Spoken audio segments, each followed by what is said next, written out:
You finally did it.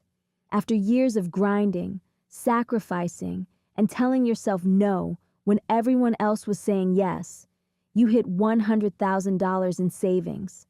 That's a massive milestone, and you should absolutely celebrate it. But here's the truth that nobody tells you. Reaching six figures isn't the finish line. In reality, what you do next will determine whether that $100,000 becomes $500,000, then $1 million, or whether you're still stuck at $100,000 5 years from now, wondering what went wrong. This isn't just about money. It's about the psychological shift that either propels you forward or traps you in a cycle of stagnation. The journey to wealth is less about the initial sprint and more about the strategic marathon that follows. And at this crucial $100,000 mark, most people, despite their best intentions, make a critical misstep that costs them millions in the long run. Charlie Munger, the legendary investor, once said something that changed how millions think about money. The hardest part of building wealth isn't becoming a millionaire. It's reaching that first $100,000. He understood something most people miss. The first $100,000 is brutal because you're fighting uphill the entire time. You're building discipline, developing habits, learning how to earn real money and keep it. Compound interest hasn't kicked in yet to do the heavy lifting. Think of it like pushing a boulder uphill. It's exhausting, slow, and every inch feels like a mile. But once you cross that six-figure threshold, everything changes. Your money starts working for you in ways it couldn't before. The math gets easier, the momentum builds, and suddenly, the next $100,000 doesn't take as long as the first one did. That's the exponential power of compound growth, but only if you don't screw it up.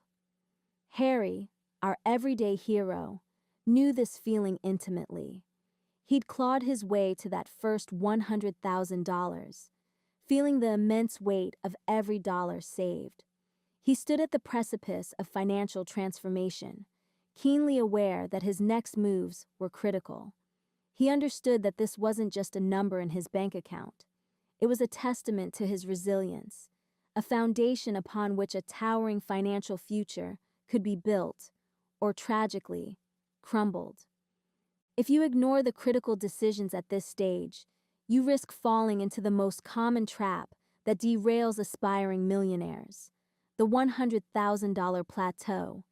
You'll watch your hard-earned capital stagnate, losing its compounding potential, and find yourself chasing fleeting financial fads instead of building lasting wealth.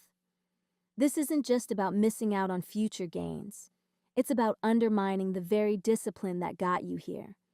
It's about letting years of sacrifice go to waste, all because you didn't understand the subtle, yet profound, shifts required at this new level of financial play. Stay with me, because understanding these next crucial steps could be the difference between a comfortable retirement and a lifetime of financial anxiety, transforming your $100,000 into a true launchpad for generational wealth.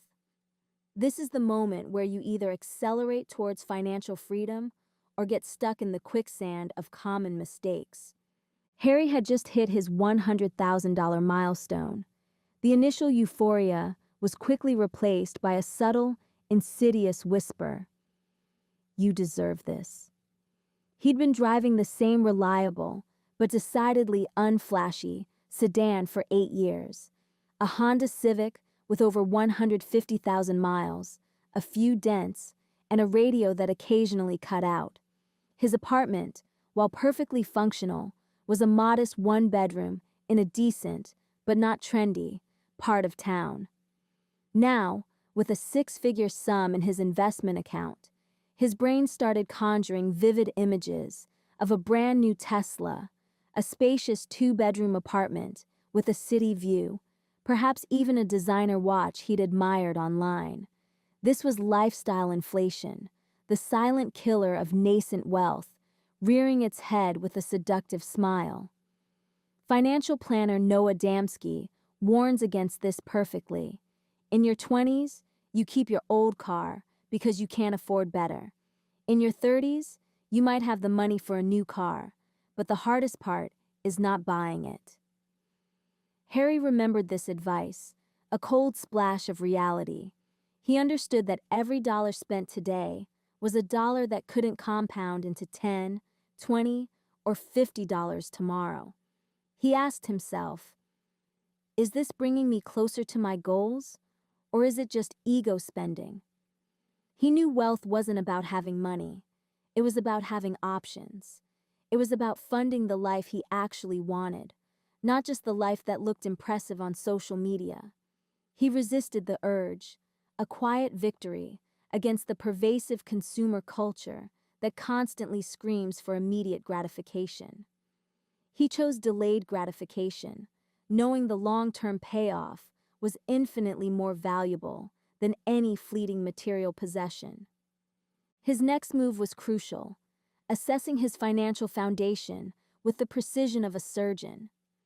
Harry still carried a small balance on a credit card from an unexpected medical expense, accruing interest at a punishing 18%. He also had a personal loan at 11% that he'd taken out years ago to consolidate some student debt. He knew there was no point investing for a 10% average return in the stock market if he was simultaneously paying double-digit interest on debt. That was, as he often reminded himself, just math working against him. His first priority was to eliminate that high-interest debt. He systematically paid off the credit card, then the personal loan, redirecting the money he used to pay interest into his savings. This felt like a weight lifted, a tangible step towards true financial freedom. The psychological relief alone was immense. Once the debt was gone, he focused on his emergency fund. He had a small one, enough for about 2 months, but it wasn't enough to truly weather a significant storm. He meticulously calculated 3 to 6 months of living expenses, rent, food, utilities, insurance, transportation, and diligently built that buffer in a high-yield savings account. This wasn't glamorous. It didn't offer exciting returns, but it was foundational. It protected him from life's inevitable curveballs, ensuring he wouldn't have to derail his wealth-building plan if his car broke down, he lost his job, or an unexpected medical bill arrived. This emergency fund was his financial fortress, providing peace of mind that allowed him to take calculated risks elsewhere. Now, with a solid foundation, Harry faced another common trap: overcomplicating investments. He saw friends dabbling in day trading, chasing meme stocks, or trying to time the market based on hot tips from online forums. He was tempted. The allure of quick riches was strong, especially after the slow, arduous climb to $100,000. But he remembered the advice: unless you're a professional investor with years of experience, that's a fast track to losing money. He decided to keep it simple, boring, and effective. He found a low-cost index fund, something utterly unglamorous, like a Vanguard Total Stock Market Index Fund, VTSAX, or an S&P 500 ETF, VOO, that tracked the broader market. He set up automated contributions, month after month, year after year, like clockwork. No fancy moves, no trying to time the market, no emotional decisions based on daily news cycles. Just consistent, disciplined investing. He also made sure he was investing through tax-advantaged accounts, like a Roth IRA and a Roth 401k.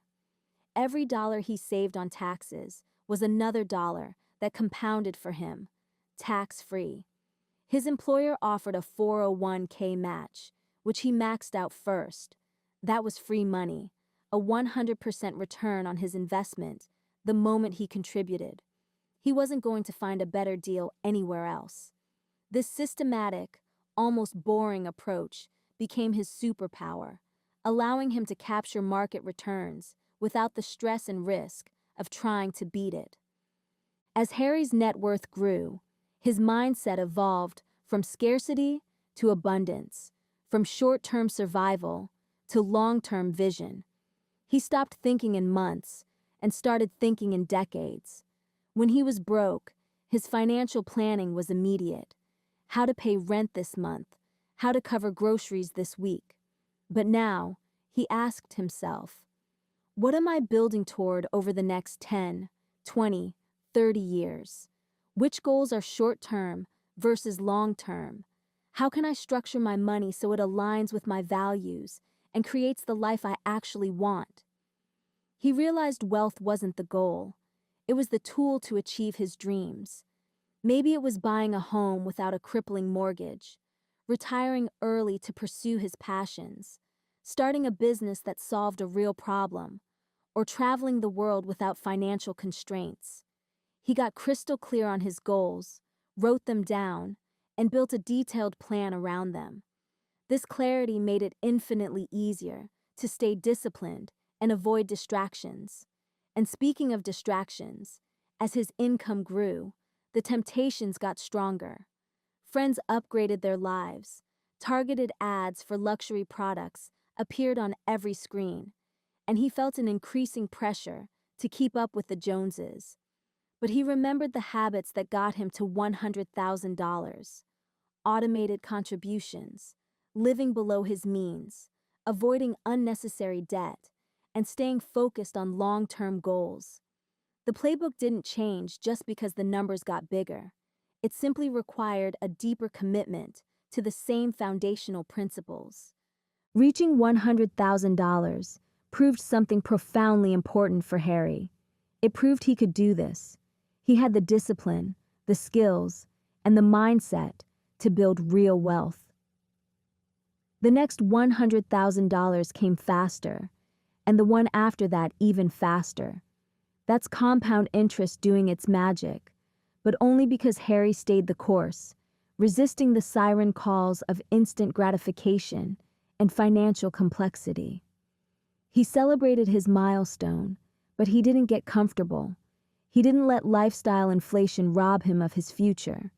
He didn't complicate his investment strategy. And most importantly, he didn't lose sight of why he started this journey in the first place, to build a life of true financial freedom and optionality. So, what's your next move? First, and this is non-negotiable, resist lifestyle inflation with every fiber of your being. Before any big purchase, pause and ask yourself, is this bringing me closer to my long-term financial goals? Or is it just ego spending designed to impress others? Remember, true wealth is about having options and freedom, not about accumulating flashy possessions. Drive that old car a little longer. Live in that perfectly functional apartment. The delayed gratification will pay dividends beyond your wildest dreams. Second, eliminate high-interest debt immediately. There's no point investing for a 10% average return if you're paying 16% or more on credit cards or personal loans. Attack that debt with ferocity. Once that's clear, build a robust emergency fund, 3 to 6 months of essential living expenses, safely tucked away in a high-yield savings account. This is your financial shield, protecting your wealth-building journey from unexpected setbacks. Third, keep investments brutally simple and consistent. Forget day trading, crypto speculation, or trying to pick individual stocks. Stick to low-cost, diversified index funds that track the broader market. Set up automated contributions and let time and compounding do the heavy lifting. Max out tax-advantaged accounts like your Roth IRA and Roth 401k, especially if your employer offers a match. That's literally free money, a guaranteed return you won't find anywhere else.